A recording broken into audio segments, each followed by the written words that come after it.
हम में से हर कोई फ्यूचर सेविंग के लिए इन्वेस्टमेंट के कई सारे विकल्प तलाशते रहते हैं, जहां पे हमें अच्छा रिटर्न भी मिल सके, साथ ही साथ हमारा इन्वेस्ट किया गया पैसा भी सुरक्षित रहे।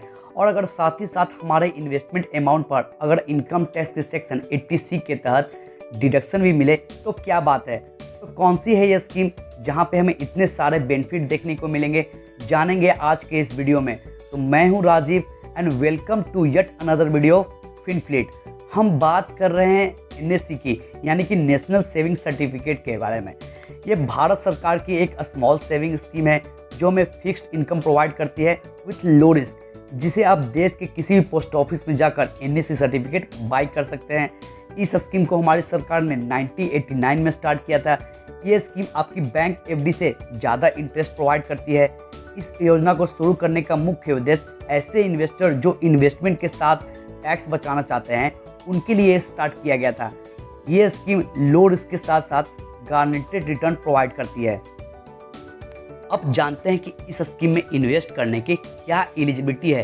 तो इस स्कीम के तहत कोई भी भारतीय यहाँ पे सिंगल अकाउंट या जॉइंट अकाउंट, इन दोनों में से कोई भी एक अकाउंट ओपन करवा सकते हैं। लेकिन जॉइंट अकाउंट जो भी ओपन होगा उसमें मैक्सिमम 3 एडल्ट ही शामिल हो सकते हैं। यहाँ पे माइनर अकाउंट ओपन करने की भी फैसिलिटी मिल जाती है। अगर किसी माइनर की एज 10 साल से ज़्यादा है तो वो माइनर अपने नाम पे भी NSC सर्टिफिकेट खरीद सकते हैं। यहाँ पे ऐसे पर्सन जो अनसाउंड माइंड के हैं वो भी इस स्कीम में इन्वेस्ट कर सकते हैं। लेकिन यहाँ पे ऐसे पर्सन जो NRI हैं या HUF से बिलोंग करते हैं वो इस स्कीम का फ़ायदा नहीं उठा सकते हैं। अब जानते हैं कि हमें इस स्कीम में कितना मिनिमम और कितना मैक्सिमम अमाउंट इन्वेस्ट कर सकते हैं। तो हम इस स्कीम में मिनिमम 1000 रुपये से अपनी इन्वेस्टमेंट की शुरुआत कर सकते हैं और यहाँ पे मैक्सिमम अमाउंट इन्वेस्ट करने की कोई भी लिमिट नहीं रखी गई है। लेकिन यहाँ पे ध्यान देने वाली बात यह है कि आप जो भी 1000 रुपये से ऊपर इन्वेस्टमेंट करेंगे वो हमेशा 100 रुपये के मल्टीपल में ही होना चाहिए।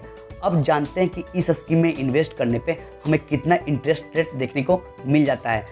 तो अभी इस स्कीम का करंट इंटरेस्ट रेट 6.8% है, जो हर क्वार्टर में चेंज होता है। अभी अप्रैल से लेकर जून क्वार्टर का इंटरेस्ट रेट 6.8% है। अब जानते हैं इस स्कीम की मैच्योरिटी पीरियड के बारे में। तो इस स्कीम का मैच्योरिटी पीरियड 5 साल है। अब थोड़ा सा हम कैलकुलेट करके देख लेते हैं कि हमें कितना अमाउंट इन्वेस्ट करने पे हमें कितना रिटर्न देखने को मिलेगा। अगर आप इस स्कीम में 1 लाख रुपए एक बार में इन्वेस्ट करते हैं तो आपको 5 साल के बाद यानी कि मैच्योरिटी पे 1,38,949 रुपया मिलेगा। वहीं अगर आप इस स्कीम में 3 लाख रुपए एक बार में ही इन्वेस्ट करते हैं तो आपको यहाँ पे मैच्योरिटी पे 4,16,848 रुपया देखने को मिल जाएगा। अगर आप इस स्कीम में 5 लाख रुपए इन्वेस्ट करते हैं तो आपको मैच्योरिटी पे 6,94,746 रुपया मिलेगा। और अगर आप इस स्कीम में 7 लाख रुपए एक बार में इन्वेस्ट करते हैं तो आपको 5 साल के बाद 9,72,645 रुपया मिलेगा।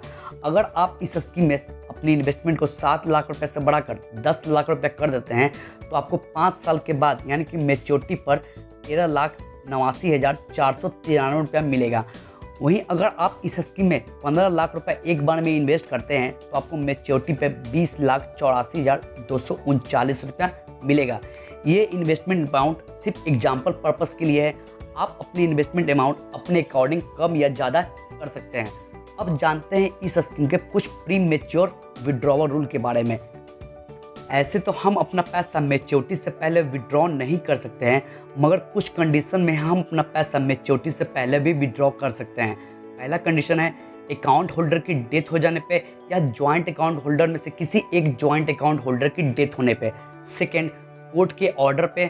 Third, NSC certificate gazetted officer के द्वारा फॉरफिट करने पे। अब जानते हैं इस स्कीम के कुछ ट्रांसफ़र रूल के बारे में। हम अपना NSC सर्टिफिकेट किसी भी इंडिविजुअल को ट्रांसफ़र कर सकते हैं। पहला कंडीशन है अकाउंट होल्डर की डेथ होने पे NSC सर्टिफिकेट उसके नॉमिनी को या उसके लीगल रिप्रेजेंटेटिव को ट्रांसफ़र कर दिया जाता है। सेकेंड, जॉइंट अकाउंट होल्डर की डेथ होने पर अगर किसी जॉइंट अकाउंट होल्डर की डेथ हो जाती है तो उसमें जो जॉइंट अकाउंट है उनको NSC सर्टिफिकेट ट्रांसफ़र कर दिया जाता है। थर्ड, कोर्ट के ऑर्डर पे। फोर्थ, लोन का पर्पस फुलफिल नहीं होने पे।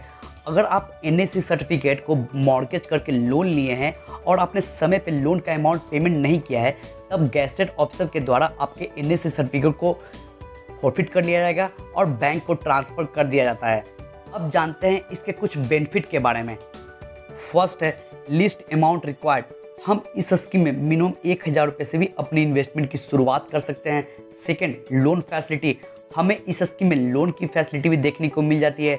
हम चाहें तो अपना NSE सर्टिफिकेट बैंक में मॉर्गेज करके उसके बदले लोन ले सकते हैं। थर्ड, अपने बच्चे के नाम पे भी NSE सर्टिफिकेट खरीद सकते हैं। फोर्थ, नॉमिनी ऐड करने की भी फैसिलिटी यहाँ पे मिल जाती है। Fifth, transfer facility.